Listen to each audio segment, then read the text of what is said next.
কারণে অথবা তাদের দলের সদস্য নয় সেজন্য যাদেরকে বঞ্চিত করে রাখা হয়েছে, সেজন্য আমরা বলছি যে সকল অধিকার বঞ্চিত নন এমপিও শিক্ষকদের এমপিওভুক্ত করার জন্য দ্রুত ব্যবস্থা নেওয়ার জন্য তারা এটাকে দেখবেন। এবং অবসর ভাতা বিভিন্ন কারণে যে সমস্ত শিক্ষক অবসরে গিয়েছেন সাথে সাথে পাওয়া উচিত ছিল, আশা করে পরিবার ছেলেমেয়েরা আশা করে অবসরে গেলেই যাতে টাকাটা পেয়ে যায়।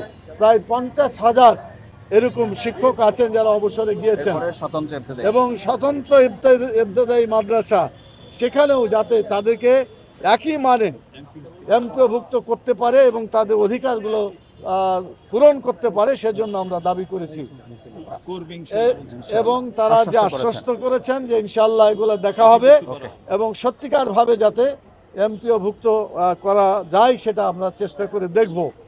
আর সিলেবাসের ব্যাপারে একটা আমরা কথা বলেছি, সিলেবাস যদি ভালো হয়, কারিকুলাম যদি ভালো হয়, তাহলে সেটাই হবে সত্যিকারভাবে একটা জাতির মাইল ফলক। আমরা প্রস্তাব দিয়েছি যে সকল ধরনের শিক্ষা প্রতিষ্ঠানের সকল নেচারের হাই স্কুল, কলেজ, বিশ্ববিদ্যালয় থেকে শুরু করে মাদ্রাসা এবং সব ধরনের শিক্ষা ব্যবস্থা প্রতিনিধি নিয়ে একটা জাতীয় কমিটি করে সিলেবাস প্রণয়ন কমিটি করবে, যাতে এদেশের জনগণের প্রত্যাশা অনুযায়ী একটা বই পুস্তকের এই সিলেবাস গঠন করা যায়।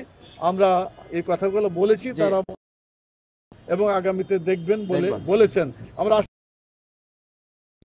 গোটা দেশ এবং জাতির প্রতিফলন হবে এবং আগামী দিনে বাংলাদেশ একটা সুন্দর রাষ্ট্রে পরিণত হবে এবং শিক্ষা ব্যবস্থা ইসলামীকরণের মাধ্যমে যাতে এদেশে ঈমান আকীদার অনুযায়ী শিক্ষা ব্যবস্থা গড়ে ওঠে, সৎ এবং আলোকিত মানুষ তৈরি করার যে শিক্ষা ব্যবস্থা, এই ব্যবস্থা প্রণয়নের জন্য আমরা বলেছি।